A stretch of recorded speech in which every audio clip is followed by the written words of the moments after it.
Most people at least have the slides, so it shouldn't be that bad. I mean, they either printed or have it on the computer. Oh, God. But this classroom stinks. I don't know why nothing ever works in here. I don't know why we're here. I know. I don't know why we're here. Is everyone ready? Yes. Yes. The microphone does not seem to be working. Can you hear me okay back there? Oh no. I'll try to scream a little bit, I guess. How's that? Is that okay? Really can't hear me? You're very quiet. Well, I guess I'll have to I'll try to speak loudly. It's not really in my nature, but I'll try. So let me know. Just wave to me if I'm going too low. Is that okay? How do you like this room, by the way? Sucks. Yeah, I'm kind of feeling the same way a little bit. So I will try to figure out what's going on with this, and also I don't know why if I use my laptop it kind of cuts off the pages, but we'll try to make do, I suppose. So, so today we will start with antibiotics 101, basically. And so,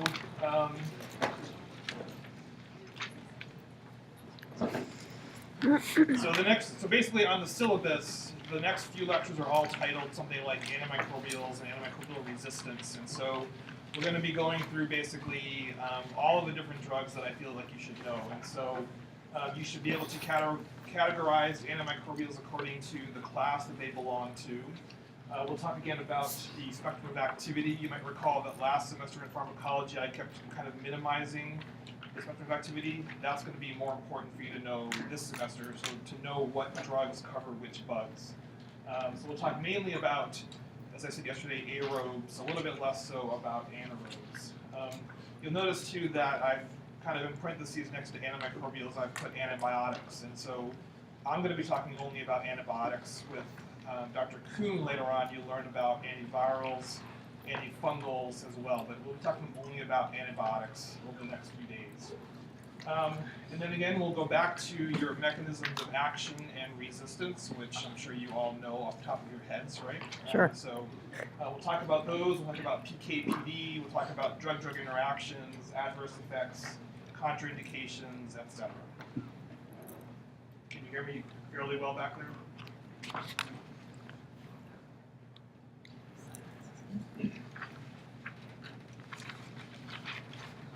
So just before we start with the drugs, just a brief word. You're going to be seeing lots of different organism names. Organism names can sometimes, when you first look at them, look a little bit kind of bizarre as far as how to pronounce them. Also, there is a really defined nomenclature when it comes to bacterial names and other microbiology names. And so you have things like Staphylococcus species. SPP is the abbreviation for species. So just showing you some of the ways that you might see me write some of these different organisms. Staphylococci would refer basically to all staph species. Then you get down to the species level, so Staphylococcus aureus, and then S. aureus would be another way to express Staphylococcus aureus. One good thing for you is that on exams for my section, you're not responsible for spelling these organisms correctly, although you have to at least be in the ballpark so I know what you are referring to. If you misspell aureus, you'll still get credit as long as I can tell you meant aureus, basically. And then if any of you are curious how you say some of these organism names, if you go to this website, and this is one of just many websites, but this is the website that I usually use. If you go to that website, there are a listing of different organism names, and when you click on each one of the links, this little voice comes up and basically pronounces the name of that organism. So if you're ever curious how you say something like Neisseria gonorrhoeae, then you can go to this website and you'll get some MP3s basically of some of the more common different species.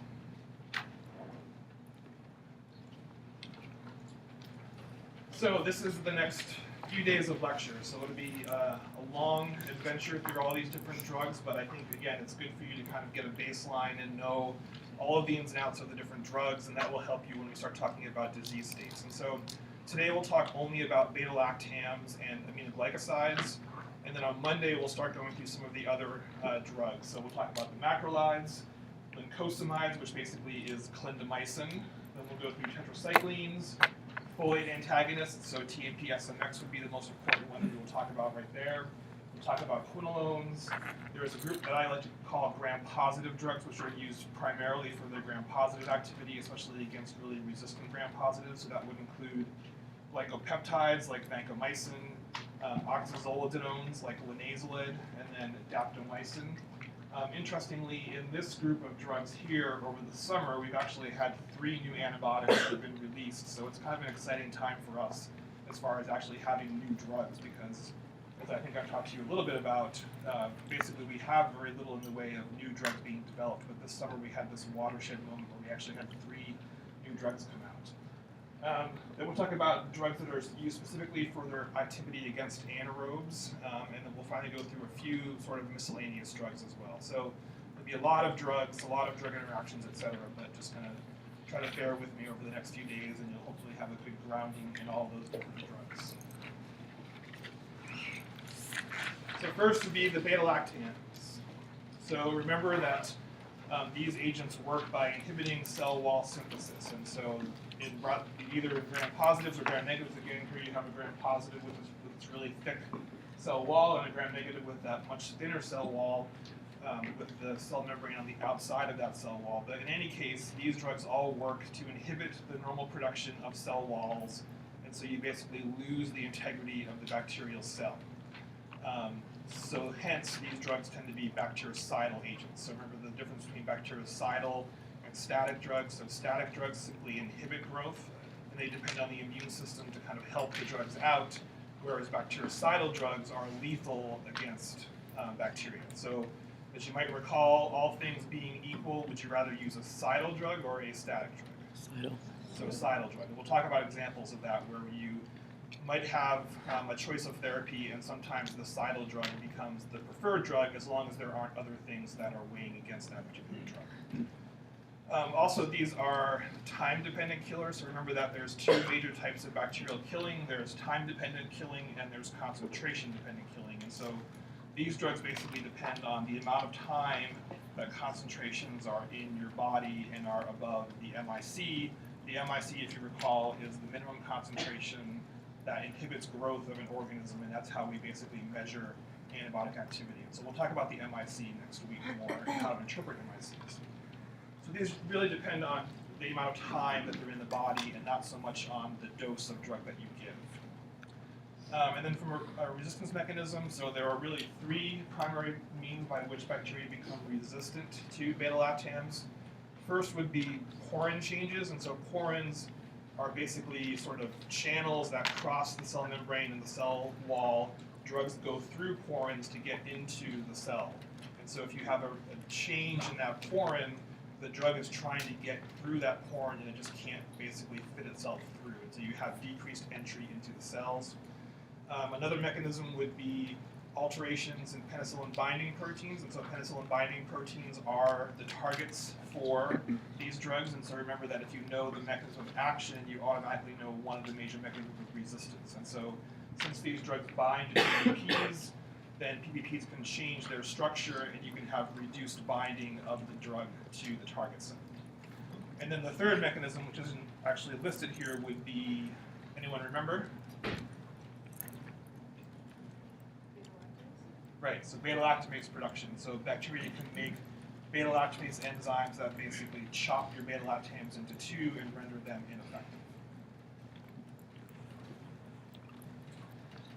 And then just to clarify as well, so MRSA, or Methicillin-resistant Staph aureus, a major problem, as you probably know from the news nowadays, so one of the more important resistant pathogens that we have nowadays, very common both in the community and in hospital settings.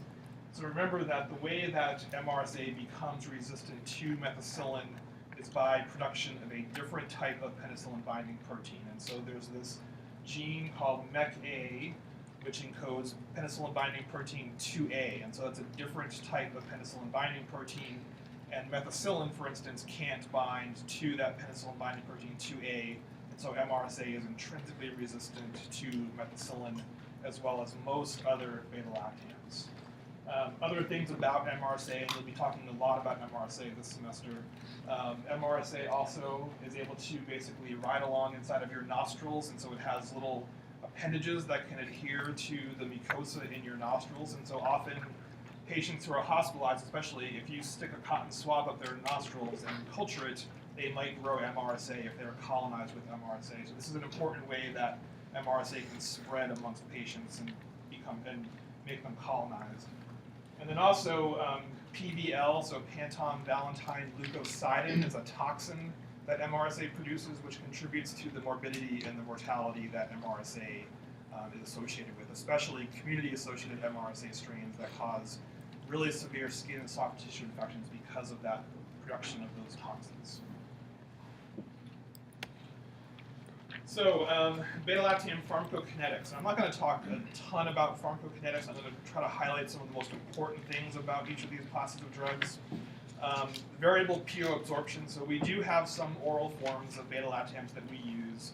Many of them, however, are IV only, so there's sort of a mixture of PO agents and IV agents. When it comes to food, usually agents that you want to space from taking with food because of absorption problems. As far as distribution, they tend to have fairly wide distribution, so we can use them in a lot of different infections.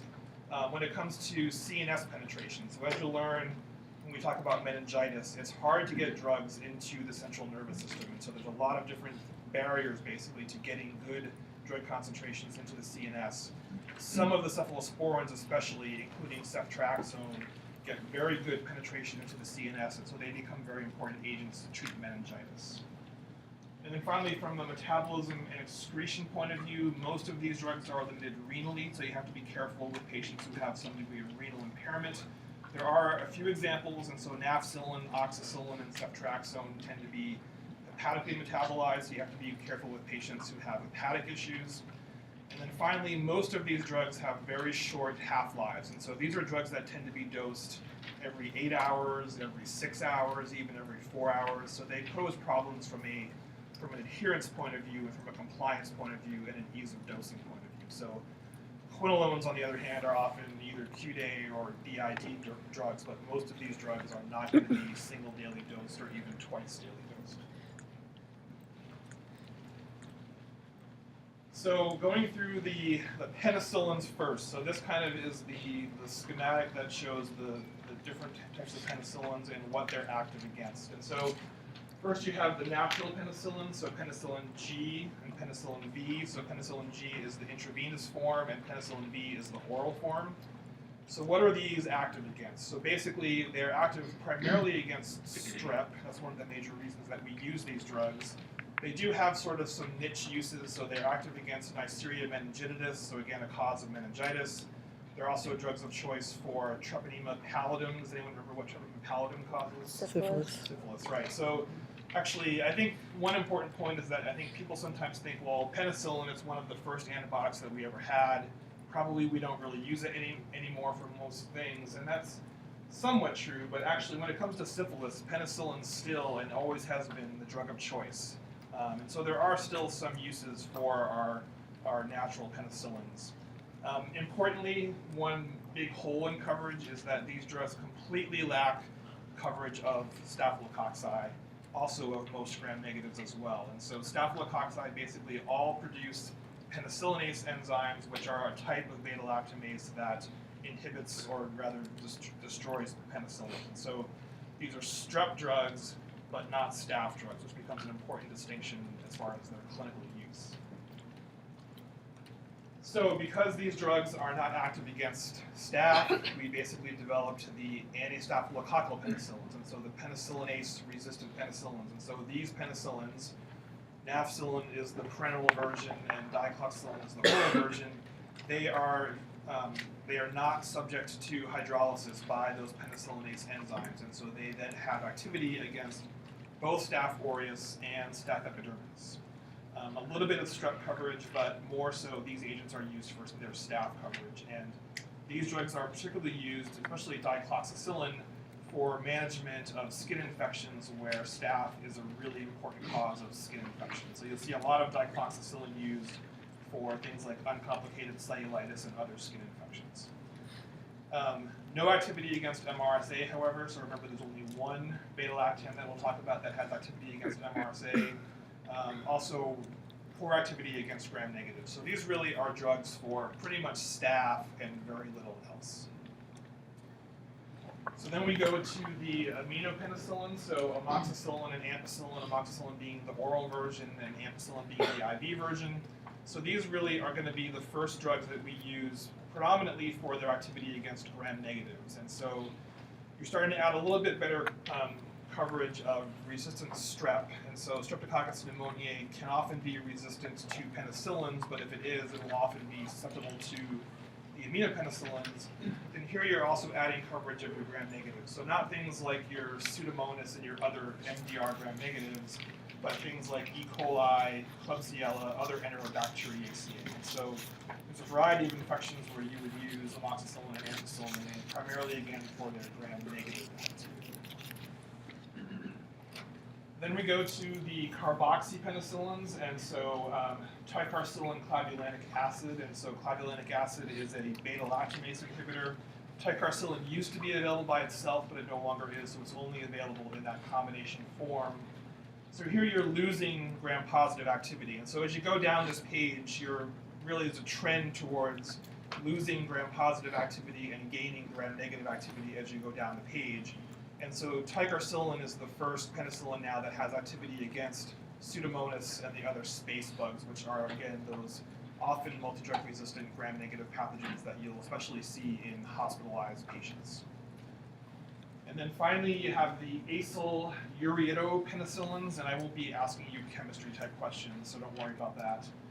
But piperacillin tazobactam, so like ticarcillin, we used to have piperacillin available as a single agent, but now it's only available in combination with a beta-lactamase inhibitor, so that would be Zosyn would be the brand name of Piptazo. Probably if you work in a hospital, you've seen a lot of Zosyn, I'm guessing. Mm-hmm. So often a drug that we use for empiric therapy because it has a very broad spectrum of activity. And so a little bit better gram-positive activity compared to ticarcillin, but really nothing that you wouldn't really use Zosyn primarily for its gram-positive activity. You're using it for its activity against, again, those space bugs, Pseudomonas, the other really hard to treat multi-resistant gram-negatives. So this would be an agent that you would use primarily in hospitalized patients. So any questions about the spectrum of activity of the penicillins?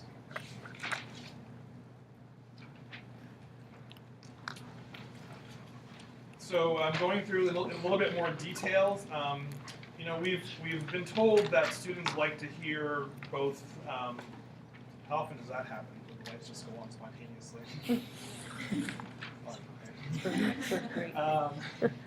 So we've heard from students that they like to hear or like to see both generic and brand names. So you'll see that I have both.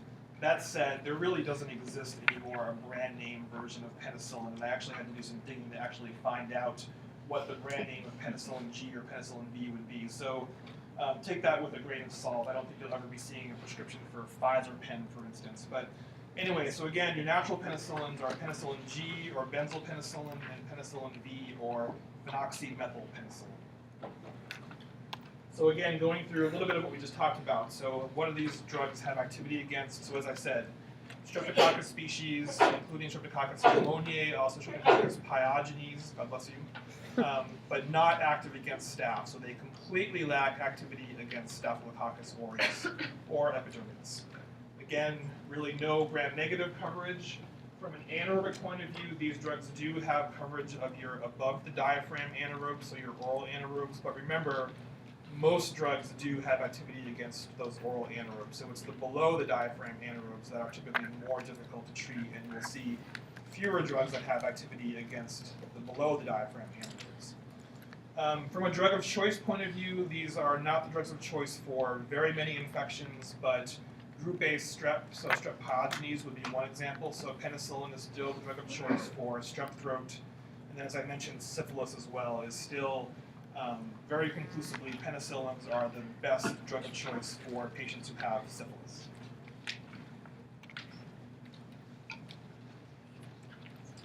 Next, we have the penicillinase-resistant penicillins, and so nafcillin and oxacillin would be the IV forms, and then dicloxacillin would be the oral form. Again, you're probably not going to see a prescription for Dynapen, but that's one example of a brand name of dicloxacillin.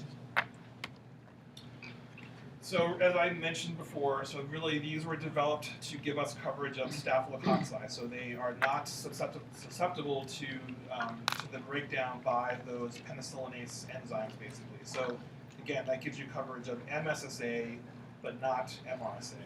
And they do retain activity against streptococcal species, so strep pneumoniae, strep pyogenes, etc. Really no gram-negative coverage. Again, they retain activity against above the diaphragm anaerobes. You wouldn't really use these drugs very often to treat anaerobes, but you could potentially use them if you were worried about, again, oral anaerobes perhaps. And so as far as where we use these drugs, again, they're the drugs of choice for MSSA, so there are the drugs of choice for a variety of different skin infections, such as uncomplicated cellulitis, where really staph and strep are what you're worried about when it comes to uncomplicated cellulitis and other skin infections related to that. Next, the Aminopenicillins, and so again, ampicillin and amoxicillin, so one available both in oral and IV forms, the other available only as an oral agent. So remember again, here you're getting down that page, and so you're adding a little bit more gram-negative coverage. And so these still retain good activity against strep, not so much against staph. So really more streptococcal drugs, and they lack activity against staph. They do give you some coverage of enterococci, so these are the first penicillins that we could use to treat enterococcal infections.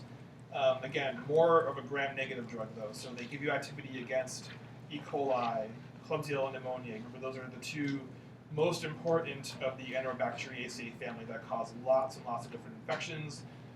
Things like Haemophilus influenzae, which is a common cause of respiratory tract infections. Proteus causes a variety of infections. So really these are used primarily for their gram-negative activity. When it comes to anaerobes, yet another class of drugs that covers the above the diaphragm anaerobes, but not the below the diaphragm anaerobes. These happen to be the drugs of choice for Listeria infections. So Listeria, common cause especially of meningitis, also of gastrointestinal infections. And so Listeria, for instance, is one of the organisms that we see in foodborne outbreaks, so things like deli meats and cantaloupes and a variety of other foodborne outbreaks that you'll see once in a while. From a tolerability point of view, from an oral bioavailability and tolerability point of view, amoxicillin is much more easily tolerated than ampicillin when it comes to the two oral formulations of these drugs.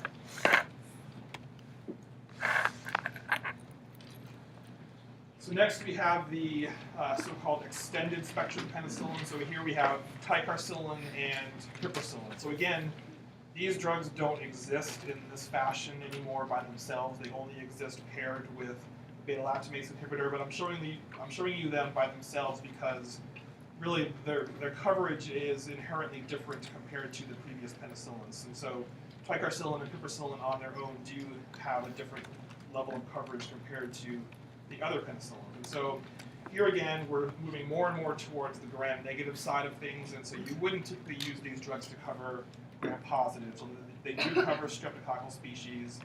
Piperacillin only covers Enterococcus faecalis, so one of the two types of enterococci that we worry about routinely. So again, these really are gram-negative drugs, including your Enterobacteriaceae, so they will include coverage of E. coli, Klebsiella, all those different Enterobacteriaceae, but then you're adding coverage of those space organisms. And so, again, Pseudomonas aeruginosa being the most important of those.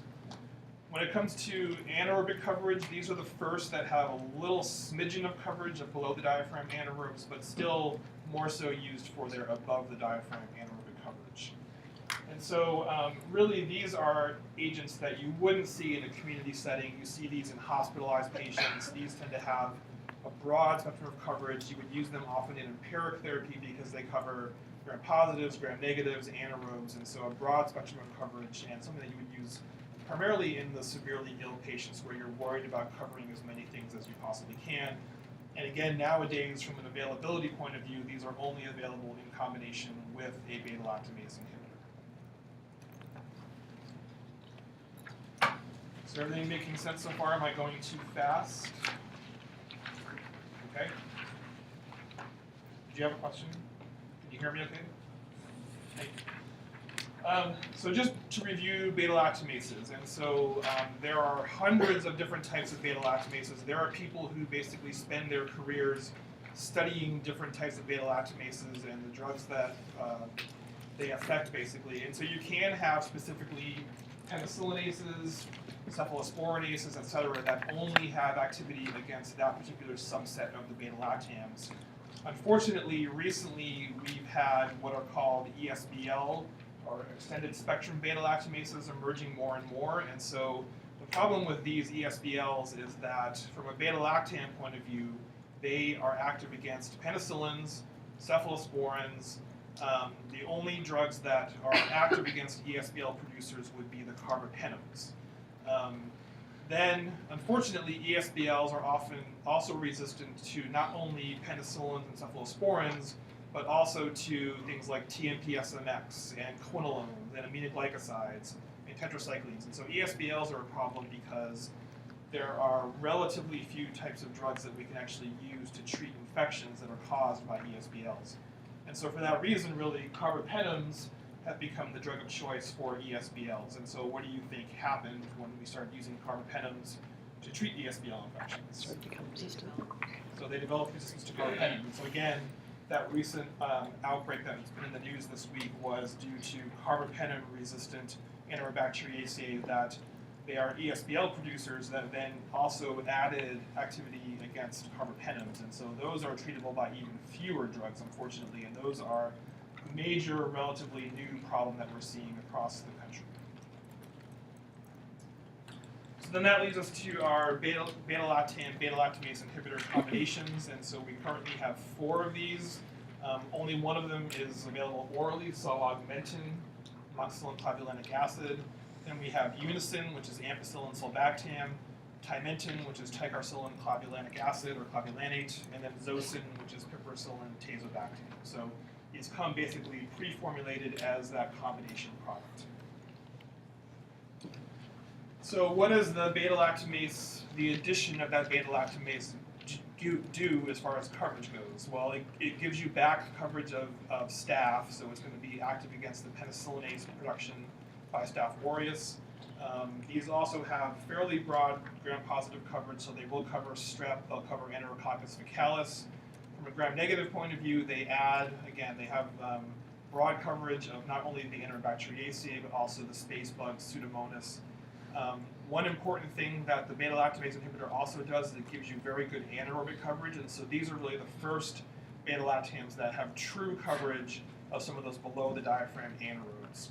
And so really, these drugs are extremely broad coverage, cover a lot of gram-positives, a lot of gram-negatives, a lot of anaerobes, which, depending on your point of view and depending on who you're treating, can either be a really, really good thing because you're covering lots of different pathogens, especially when you're in that empiric phase of therapy where you don't know what you're treating, but they can also be problems because we want to try to use narrow spectrum drugs when we can, and so often they're so broad spectrum that they can be used inappropriately because they're sort of a safety net because they'll cover practically everything you'd want to be worried about in a patient. So as you'll learn more and more, there's a balance between broad spectrum coverage and being a little bit more narrow and targeted with your coverage of your different bacteria. So those are the penicillins, and so a sample question. So you have an elderly patient from a nursing home. Nursing homes are breeding grounds for resistant bacteria, so he's admitted to the hospital, has pneumonia. Because he's from a nursing home, he's at risk for having Pseudomonas aeruginosa infection, so his sputum is growing Pseudomonas aeruginosa. So which of the following antimicrobials would be an appropriate choice for this person at this time? So does anyone want to say ampicillin?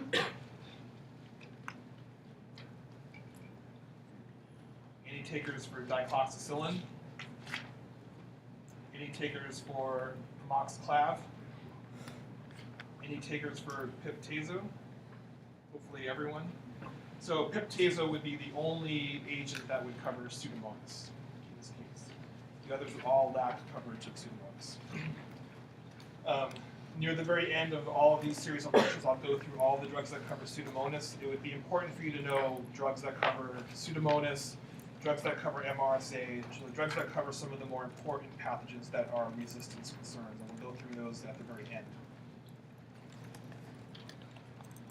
So any questions about penicillins and their different coverages? So now we have the cephalosporins, and so you've seen this slide before, I think. So remember, with cephalosporins, we talked about generations of cephalosporins. We don't have generations of penicillins, but we do for cephalosporins. And so you have your first generation on the left, your second, your third, your fourth. We now have a new agent which hasn't really been classified as either, some people call it either an advanced generation cephalosporin, some call it a fifth generation cephalosporin.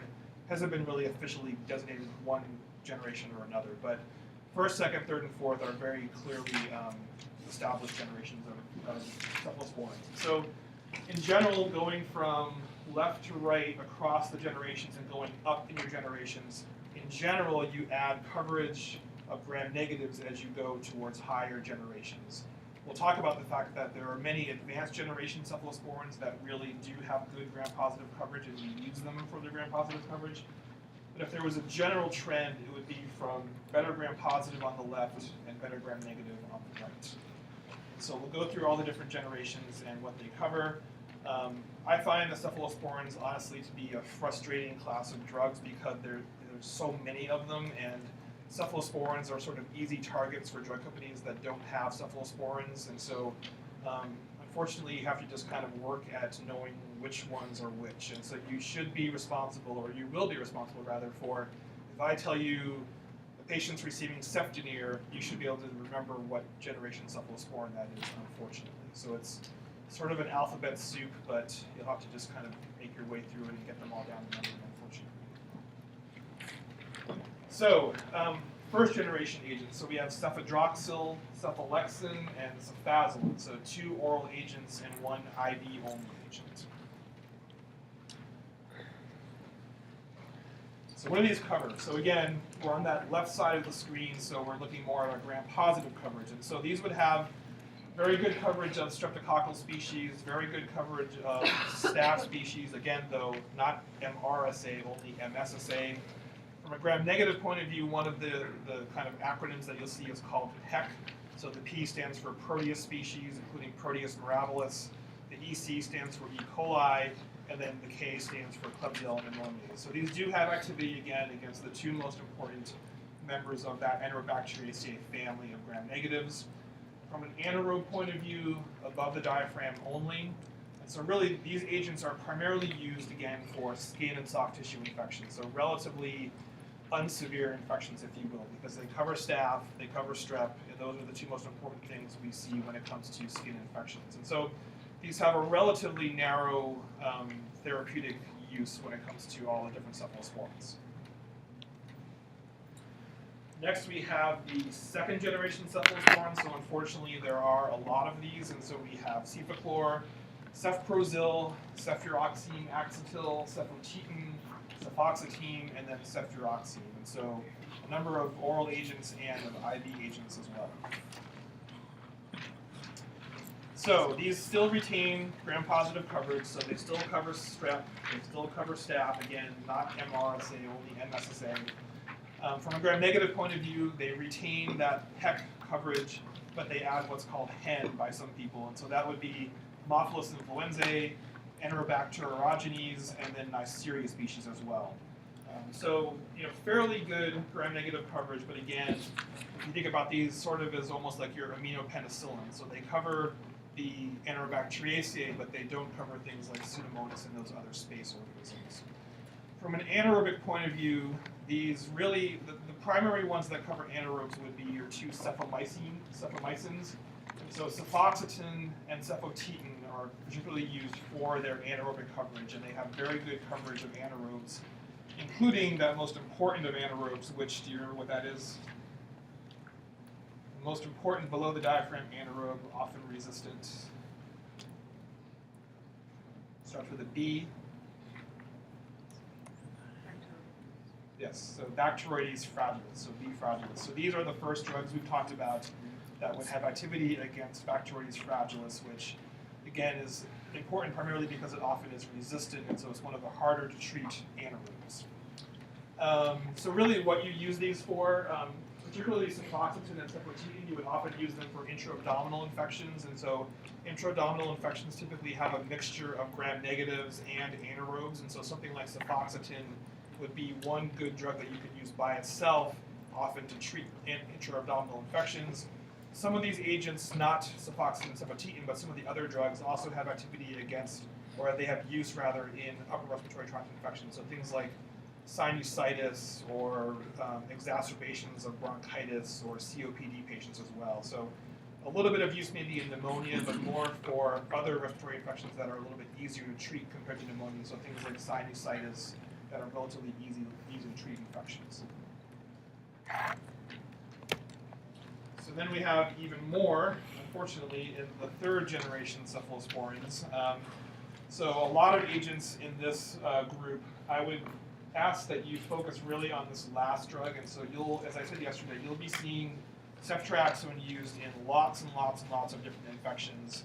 And actually, I've indicated IV there, but ceftriaxone also is available as an IM formulation, which is one reason why it's used so often. So this is a drug that we can also use in a community setting because we can give it as an IM shot as well. So that really should say IV/IM.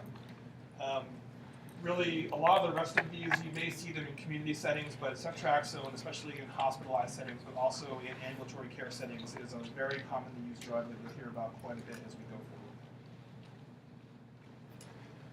So we're going from, so now we're in the third generation, right? So we're going to have more gram-negative activity. However, this is one of those examples where you don't completely lose gram-positive activity as you gain gram-negative activity. And so these do still have some coverage of strep and staph depending on the drug. And so again, ceftriaxone especially is, although it's a third generation cephalosporin that has very good activity against gram-negatives, it has amazing coverage basically of gram-positives, particularly strep. And so you'll see again, ceftriaxone used in lots of places where we're using it because of its coverage, especially of strep. So things like otitis media, pneumonia. So lots of places where ceftriaxone is useful because of its gram-positive activity. That said, in general, third-generation cephalosporins have better gram-negative coverage compared to gram-positive. So again, you're adding coverage of your Enterobacteriaceae, so your E. coli, your Klebsiella, Neisseria gonorrhoeae, and so ceftriaxone is the drug of choice right now for gonorrhea infections. Importantly, however, so do you have coverage of Pseudomonas and those other space bugs? And so you do not, with the one exception of ceftazidime. So ceftazidime is the first cephalosporin we've seen that has coverage of Pseudomonas aeruginosa. So again, that very famous nosocomial pathogen. So ceftazidime does have some role in hospitalized patients used for its coverage of Pseudomonas. From an anaerobic point of view, above the diaphragm, so these would lack coverage of those below the diaphragm anaerobes, and so really not terribly useful for their anaerobic coverage. We use these in a variety of places. Again, ceftriaxone you'll see in many, many different types of infections used very frequently. And then from a beta-lactamase production, I think I've mentioned before the fact that organisms that produce beta-lactamases typically do so at a very low level, and they may not even produce any beta-lactamase, but some drugs, and ceftazidime is a particularly bad one, will induce or basically irritate bacteria and tell them to basically start producing beta-lactamase enzymes. And so third-generation cephalosporins, especially ceftazidime, are what's known as strong inducers of beta-lactamase production, which is a bad thing because we don't want to induce bacteria to produce more and more beta-lactamase production. So as we'll see in a second, that becomes an important distinction between ceftazidime and one of the other newer generation cephalosporins as far as the induction of beta-lactamase production. So the fourth generation cephalosporins, so this is an easier list at least to know, and so there's only one of these drugs, and there's only ever been one fourth generation cephalosporin. So cefepime or maxipine, which is an IV-only agent, is the only available fourth generation cephalosporin. So what does this give you? So it does have, again, a little bit of gram-positive coverage. You wouldn't really use this for its gram-positive coverage, and so when it comes to Staph aureus, for instance, MSSA, we've seen lots of drugs that cover MSSA, right? So you wouldn't use something like this that has such a broad spectrum of activity to cover a simple little MSSA cellulitis, for instance. You'd want to use a narrower coverage drug. But these do have some gram-positive coverage. But really, cefepime is more used for its gram-negative coverage, and especially here now again, we have a drug that has very good coverage of Pseudomonas and all of those other space organisms. I'll go through the space organism listing, by the way. Also not a drug that you would use for anaerobes, and so really not an appropriate use for this drug, although it does have that above the diaphragm anaerobic coverage. So really, this drug is used for serious infections in hospitalized settings, especially in patients who are, say, in ICUs who are severely ill. So remember again, ceftazidime is the only other cephalosporin we talked about that has pseudomonal coverage, a strong inducer of beta-lactamase production. So it's going to basically encourage the production of beta-lactamases by bacteria that it's treating. Those beta-lactamases will then inactivate ceftazidime. So it's basically almost killing itself by encouraging the production of beta-lactamase enzymes. Cefepime, on the other hand, is a weak inducer of beta-lactamase production, and so that's a good thing and an argument in favor of cefepime as opposed to ceftazidime. And so often from a hospital point of view, it becomes a decision of what should we use as sort of our anti-pseudomonal cephalosporin. Should it be ceftazidime or cefepime? And so because cefepime is a weaker inducer of beta-lactamase production and also happens to be, compared to ceftazidime, less able to be hydrolyzed by beta-lactamase enzymes, cefepime becomes sort of the clear, better anti-pseudomonal cephalosporin to be used in a hospital setting. So we used to have a faculty member here who used to say, I wouldn't pay a dime for ceftazidime. That helps you remember that ceftazidime is the inferior choice when it comes to pseudomonal coverage compared to cefepime. That would be one way for you to remember that difference. So then finally, we have one relatively new agent, ceftaroline or teflaro. So again, some would call this an advanced generation cephalosporin, some would call it a 5th generation cephalosporin. There's really no clear nomenclature when it comes to what generation it belongs to. So what organisms does this drug cover that no others we've talked about covers? MRSA, right. So this is the only beta-lactam of all the beta-lactams that have activity against MRSA, and it was basically developed to be an anti-MRSA beta-lactam. So here we see that it does have coverage of strep as well, also covers MSSA, but again, this was basically designed to have activity against that PBP2A, and so for that reason it retains activity against MRSA. Also has coverage of your Enterobacteriaceae, your things like Haemophilus influenza. One important hole of this drug is that it loses activity against Pseudomonas, and so you can almost think of it as it gains MRSA coverage, but it loses some gram-negative coverage as a trade-off, basically. As far as anaerobes, again, only above the diaphragm. And so this agent, approved in 2010, so one of our newer antibiotics, so far it's been approved for skin and soft tissue infections. Almost every antibiotic that comes out nowadays gets that approval. It's a very easy approval to get. And it's a very lucrative approval because we see lots and lots of skin and soft tissue infections.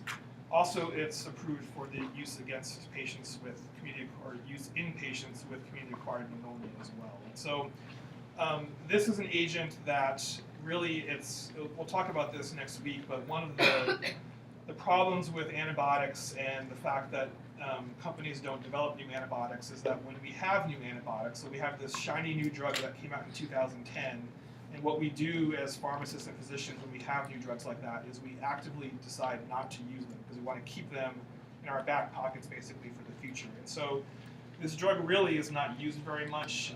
One problem I think is that it was developed to treat MRSA, but I think that was sort of it almost backfired against the agent because we don't want to use something that has gram-negative, gram-positive, and MRSA coverage. So again, it's that juxtaposition between using very broad-spectrum agents, which this is, versus very narrow-spectrum agents. And so this drug really hasn't been used very often. Has anyone ever seen this drug? You'd probably have to be in a hospital-based setting. So very little use of this drug so far.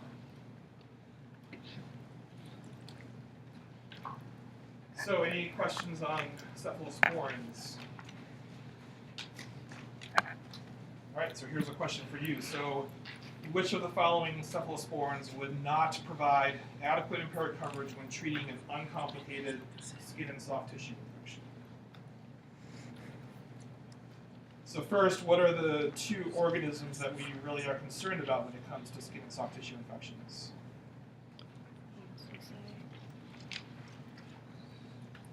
I think I'm hearing one or two of them. So staph, including Staph aureus, other staph as well.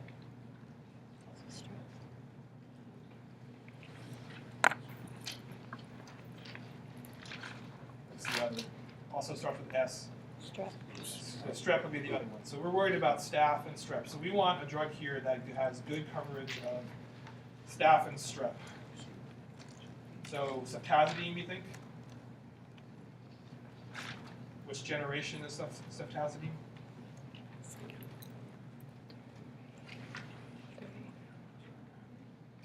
So I think I heard 3. Yeah, so that's the third generation cephalosporin. So more of a gram-negative drug, certainly. Unlike ceftriaxone, would not really have very good strep coverage. Ceftaroline, what do you think?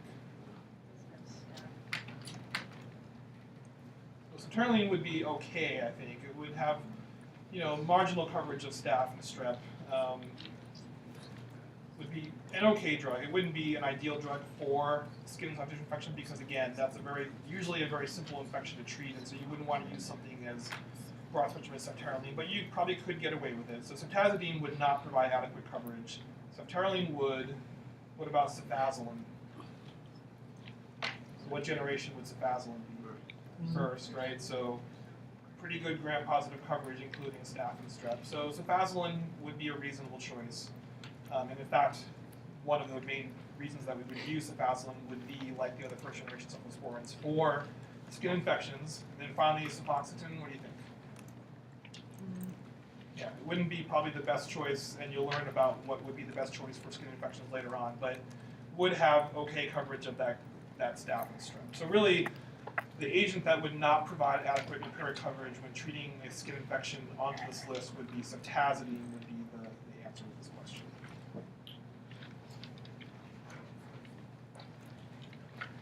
So going through some more beta-lactams, so we have the Carbapenems, and so we have imipenem, which comes pre-formulated along with cytostatin, and we have meropenem, ertapenem, and doripenem. Those are really in order of when they were released. And so doripenem is the most recently released of the Carbapenems.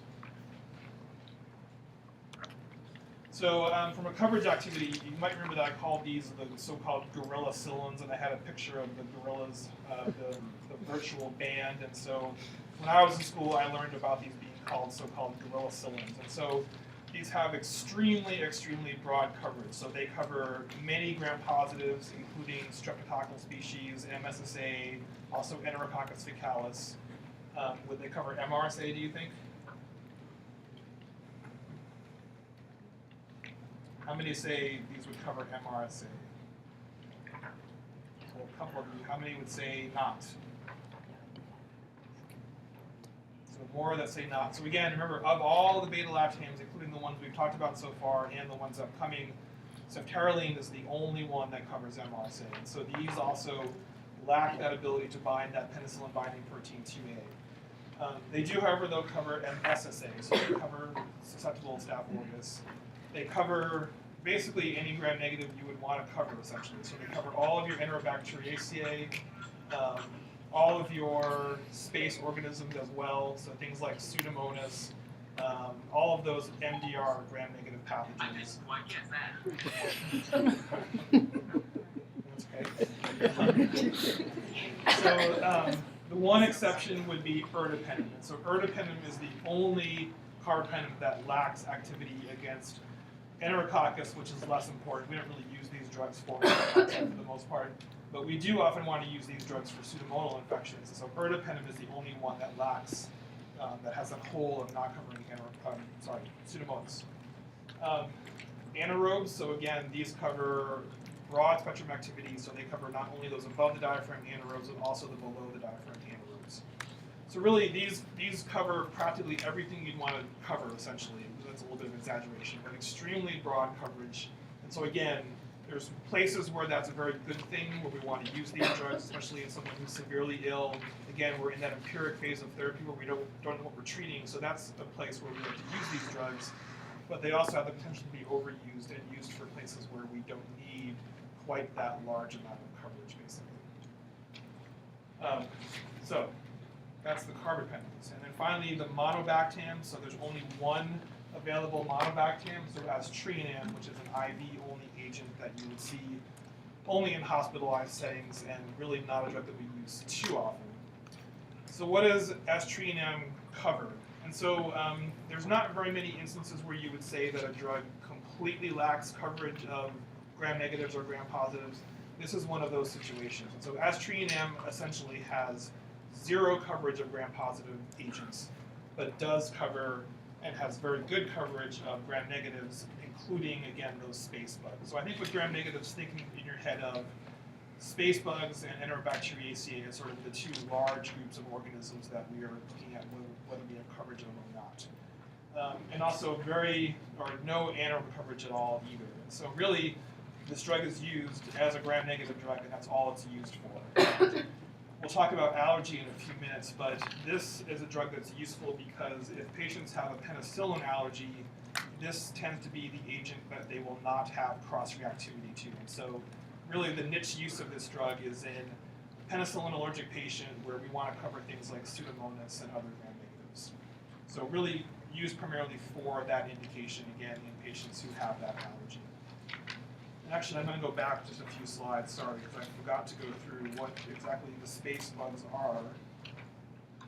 So here you see on the right the space bugs, I keep referring to them. So just a way to memorize, again, these are gram-negative pathogens that are primarily nosocomial pathogens that tend to be multi-drug resistant. And so Pseudomonas is certainly the most famous and the most important of them. That you see the other ones are Serratia marcescens, Acinetobacter, Citrobacter, and Enterobacter colici. So those are the so-called space bugs.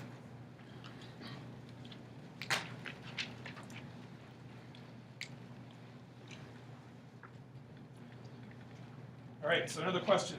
So which of the following is true concerning Carbapenems? More than one answer may be correct. And I think you've seen some of these more than one answer may be correct on your first two exams. I think I will have some of these questions on my exams as well. So what about A? Only Doripenem has activity against Enterococcus faecalis.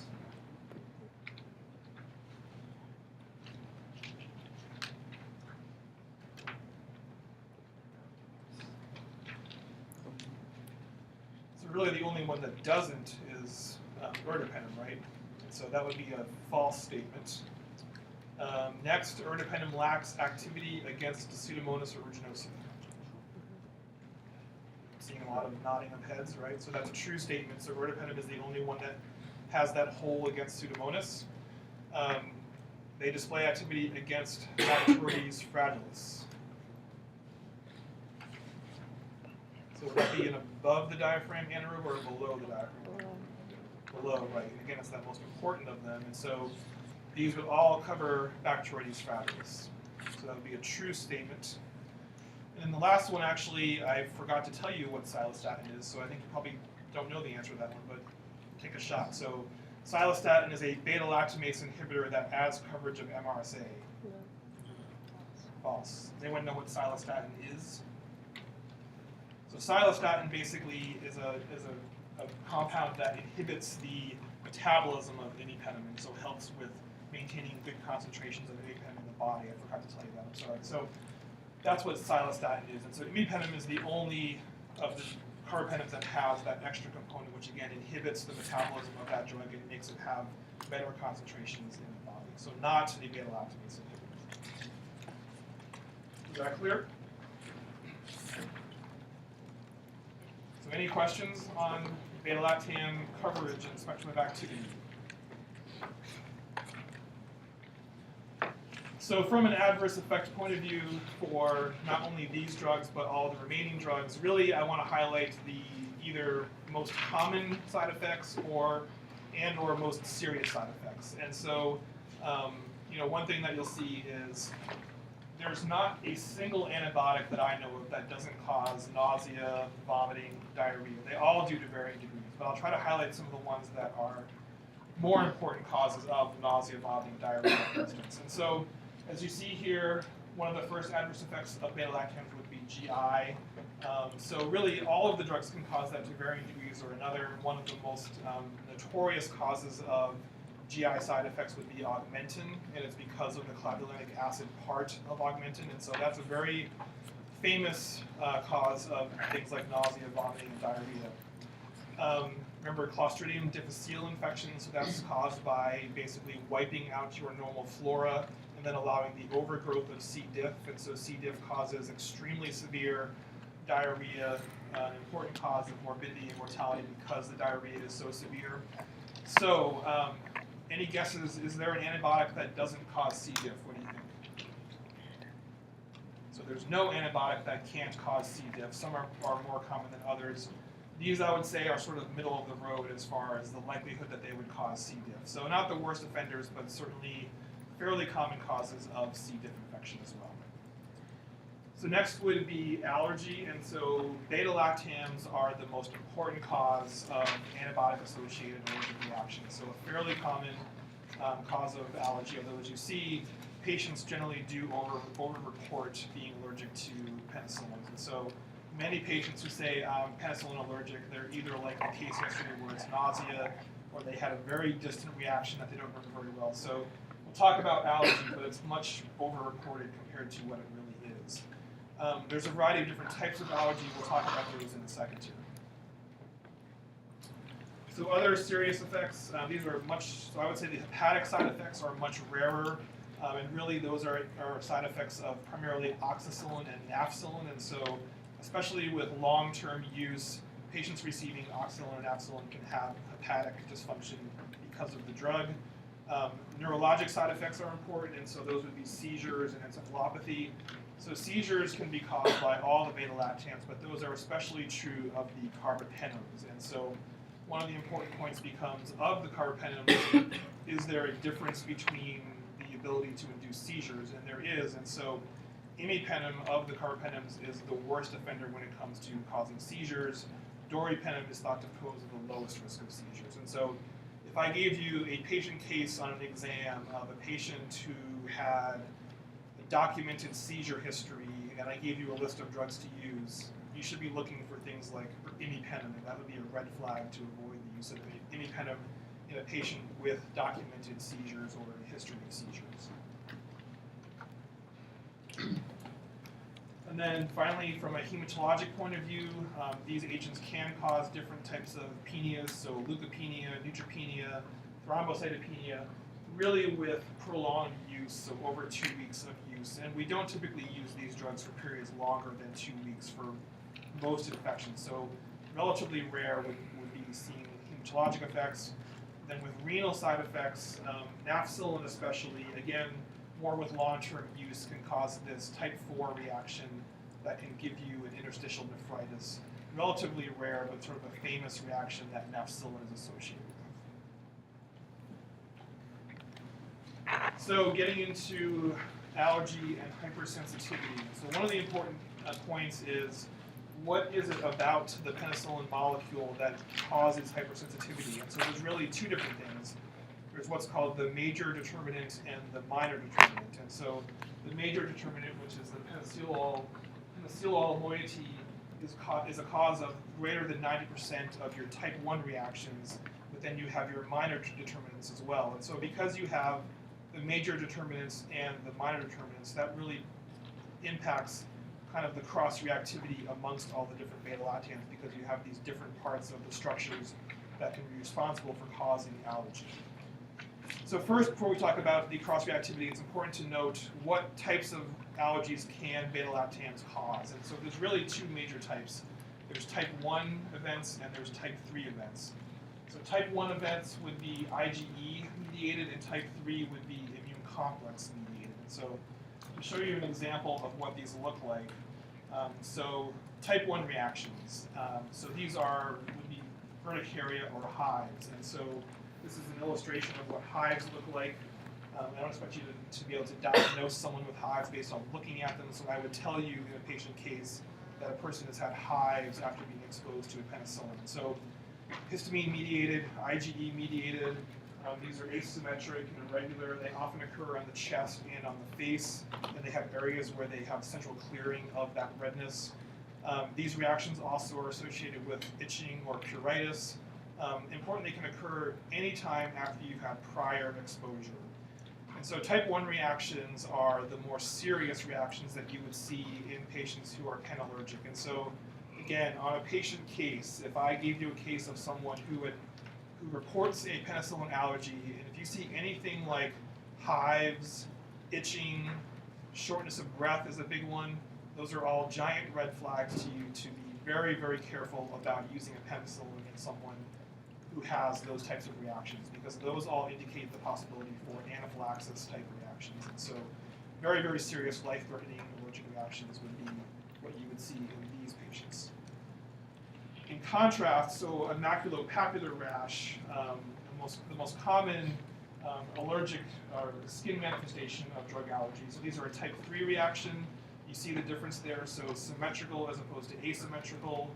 They lack that central clearing, basically.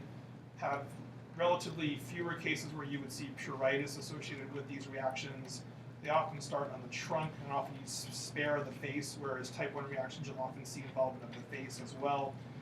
Also may clear spontaneously. So again, if I gave you a patient case and someone reported a penicillin allergy and they had a maculopapular rash, penicillin may not be the best thing to give that person because we don't want to give patients rashes for no reason, but this would be a non-life-threatening situation compared to the previous slide. So I can guarantee you you'll probably see some cases that have some element of allergy, so just be careful about not missing those telltale signs to avoid penicillins.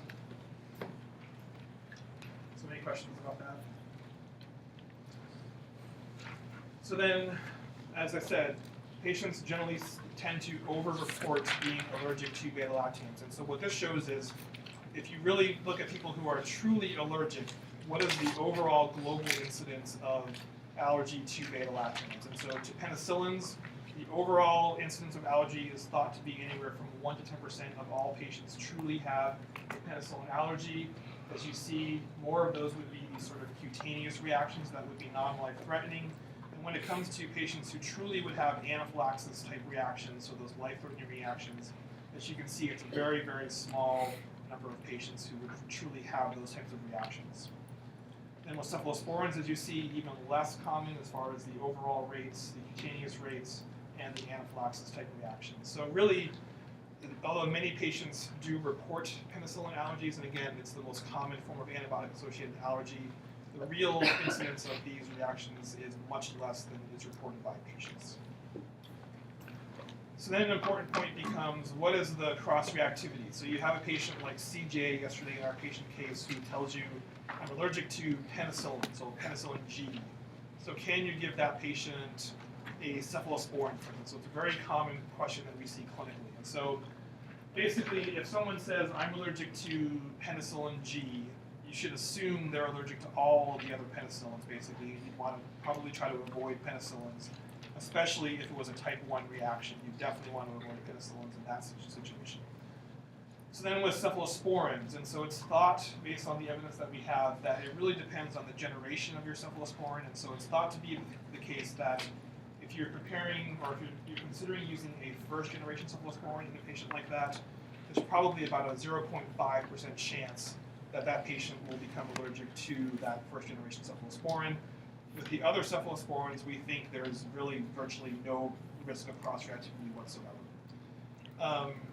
So then if you do skin testing, which we often do, and you have a negative skin test, you can really safely use a cephalosporin in someone like that. With Carbapenems, it used to be thought that Carbapenems had about a 50% cross-reactivity, but newer studies have shown that that was a vast overestimation, and so it's thought to be less than 1%, again, risk of cross-reactivity if someone is penallergic to giving them a carbapenem. And then finally, we have this really idiosyncratic cross-reactivity between aztreonam and ceftazidime, and so, as I said, aztreonam is used primarily because it lacks cross-reactivity. The exception to that would be that if you have a patient who is specifically ceftazidime allergic, they may cross-react with aztreonam. That said, it's very uncommon to have someone say, I'm allergic to ceftazidime, so it's really not a situation that you see very often clinically speaking. So, questions on that becomes a very important part of the decision-making process when you're treating someone who has a documented penicillin allergy.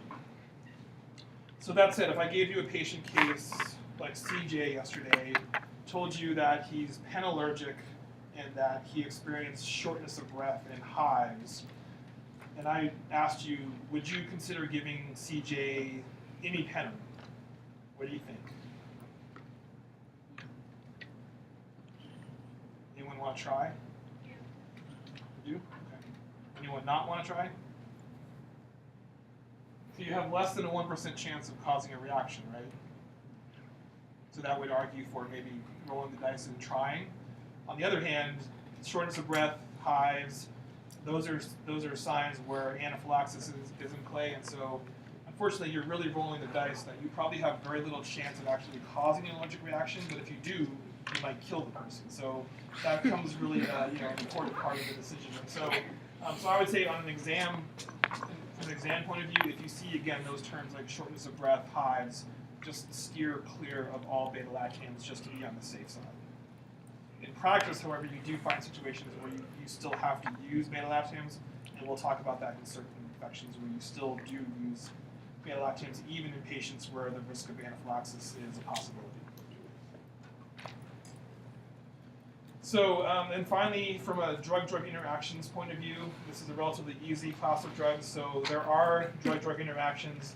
They are really nothing to be significantly concerned about, and so you're not going to have any of those really serious drug-drug interactions that are going to be causes of mortality and morbidity, et cetera. So really very few in the way of serious drug-drug interactions when it comes to the penicillins or all beta-lactams. So I know we're a little bit before time, but I think maybe I'll postpone aminoglycosides. Is that okay? Any questions about anything we've covered today? What's today? Quiz? Quiz. How should we prep for the quiz? Oh yeah, so there will be a quiz on Thursday or Friday, depending on the day. It'll be based only on the lecture slides, not on the readings. The readings may help you, certainly, but they'll be taken from the slides. I haven't posted the case yet. It'll probably be posted tonight, I think, unfortunately. I'm still looking for that. I'll look for that later today. Is it up to what we've covered or including what's coming up? So the quiz will only be what we've covered so far. Or no quiz?